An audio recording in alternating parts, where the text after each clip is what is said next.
नमस्कार साथियों, स्वागत है आपका इस नए वीडियो में। दोस्तों आज की इस वीडियो में मैं आपके लिए लेकर आया हूँ यूपी जीके। दोस्तों इसमें मैं आपसे पूछूंगा कुल 20 प्रश्न और इन 20 प्रश्नों के जवाब आपको कमेंट बॉक्स में देने हैं मेरे साथियों। दोस्तों आइए हम वीडियो को शुरू करते हैं। आपका पहला प्रश्न है, झंझरी और लाल दरवाज़ा कहाँ है? तो दोस्तों विकल्प आपके दिए गए हैं। इन विकल्प में से आपको सही विकल्प का चुनाव करना है मेरे साथियों। मेरे प्यारे दोस्तों, अगर आप जा रहे हैं ऑप्शन ग मतलब डी की तरफ तो आप बिल्कुल सही हैं। जी दोस्तों, हम आपके अगले प्रश्न पर बढ़ते हैं और ये रहा आपका अगला प्रश्न।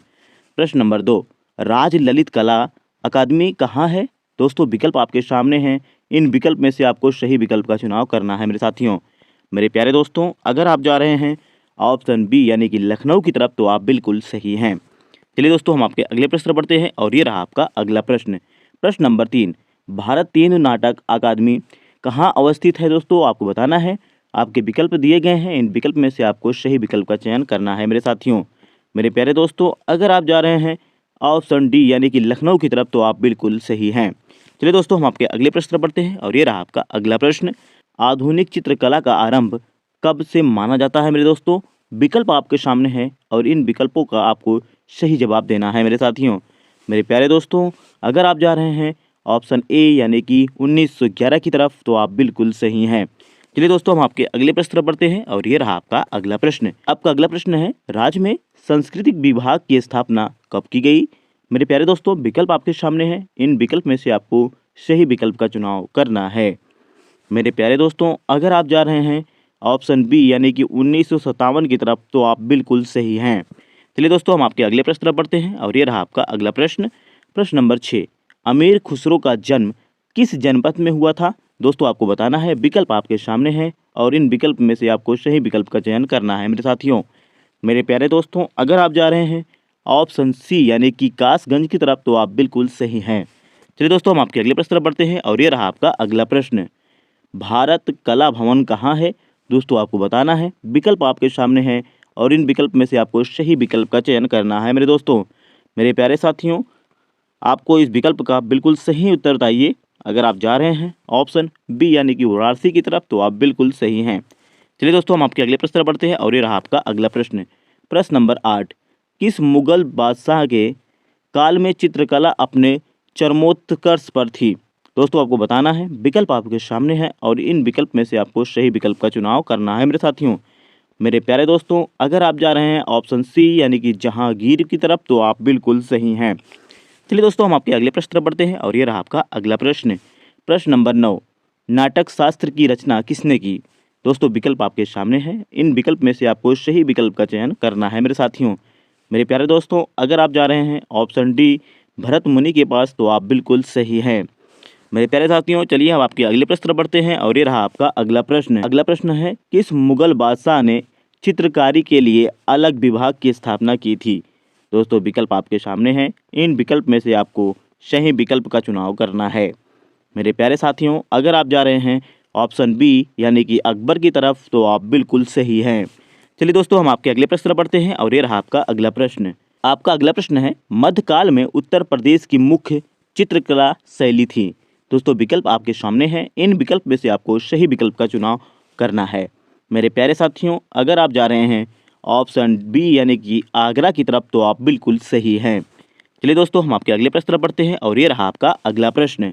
प्रश्न नंबर 12, किस मुगल बादशाह के समय चित्रकारों को संरक्षण मिलना बंद हो गया? मेरे दोस्तों आपको बताना है। विकल्प आपके सामने हैं। इन विकल्प में से आपको सही विकल्प का चुनाव करना है मेरे साथियों। मेरे प्यारे दोस्तों, अगर आप जा रहे हैं ऑप्शन डी यानी कि औरंगजेब की तरफ तो आप बिल्कुल सही हैं।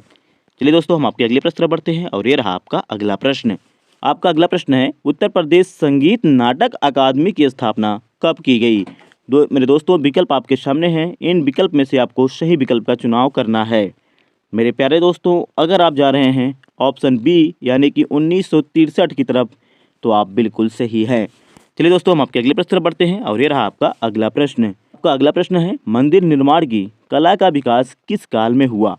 दोस्तों विकल्प आपके सामने है। इन विकल्प में से आपको सही विकल्प का चुनाव करना है। मेरे प्यारे साथियों, अगर आप जा रहे हैं ऑप्शन सी यानी कि गुप्त काल की तरफ तो आप बिल्कुल सही हैं। चलिए दोस्तों, हम आपके अगले प्रश्न पर बढ़ते हैं और ये रहा आपका अगला प्रश्न। प्रश्न नंबर 15, अयोध्या शोध संस्थान की स्थापना कब की गई? दोस्तों विकल्प आपके सामने हैं, इन विकल्प में से आपको सही विकल्प का चुनाव करना है मेरे साथियों। मेरे प्यारे दोस्तों, अगर आप जा रहे हैं ऑप्शन ए 1986 की तरफ तो आप बिल्कुल सही हैं। चलिए दोस्तों, हम आपके अगले प्रश्न पर बढ़ते हैं और ये रहा आपका अगला प्रश्न। असफउल्ला का इमामबाड़ा कहाँ है? दोस्तों आपको बताना है। मेरे प्यारे साथियों, विकल्प आपके सामने हैं, इन विकल्प में से आपको सही विकल्प का चुनाव करना है। मेरे दोस्तों, अगर आप जा रहे हैं ऑप्शन ए यानी कि लखनऊ की तरफ तो आप बिल्कुल सही हैं। चलिए दोस्तों, हम आपके अगले प्रश्न पर बढ़ते हैं और ये रहा आपका अगला प्रश्न। उत्तर प्रदेश को कितने सांस्कृतिक क्षेत्रों में बांटा जा सकता है, ये आपको बताना है मेरे दोस्तों। विकल्प आपके सामने हैं, इन विकल्प में से आपको सही विकल्प का चुनाव करना है। मेरे प्यारे दोस्तों, अगर आप जा रहे हैं ऑप्शन बी यानी कि 5 की तरफ तो आप बिल्कुल सही हैं। चलिए दोस्तों, हम आपके अगले प्रश्न पर बढ़ते हैं और ये रहा आपका अगला प्रश्न। तो अगला प्रश्न है, भातखंडे संगीत संस्थान कहाँ है? मेरे दोस्तों विकल्प आपके सामने दिए गए हैं, इन विकल्प में से आपको सही विकल्प का चुनाव करना है। मेरे प्यारे दोस्तों, अगर आप जा रहे हैं ऑप्शन सी यानी कि लखनऊ की तरफ तो आप बिल्कुल सही हैं। चलिए दोस्तों, हम आपके अगले प्रश्न पर चलते हैं और ये रहा आपका अगला प्रश्न। आपका अगला प्रश्न है, सारनाथ का सिंह स्तंभ किस काल की कला का सर्वोत्कृष्ट नमूना है? मेरे दोस्तों विकल्प आपके सामने दिए गए हैं, इन विकल्प में से आपको सही विकल्प का चुनाव करना है मेरे साथियों। मेरे प्यारे दोस्तों, अगर आप जा रहे हैं ऑप्शन ए यानी कि मौर्य कालवंश तो दोस्तों आप बिल्कुल सही हैं। चलिए दोस्तों, हम आपके अगले प्रश्न पर बढ़ते हैं और ये रहा आपका आज का लास्ट प्रश्न। भारतीय संगीत का जनक किस वेद को माना जाता है? मेरे दोस्तों विकल्प आपके सामने हैं, इन विकल्प में से आपको सही विकल्प का चुनाव करना है। मेरे प्यारे साथियों, अगर आप जा रहे हैं ऑप्शन बी यानी कि सामवेद की तरफ तो आप बिल्कुल सही हैं। दोस्तों आपको यह वीडियो कैसी लगी हमें कमेंट में जरूर बताइएगा। मिलते हैं आपसे अगले वीडियो में। धन्यवाद।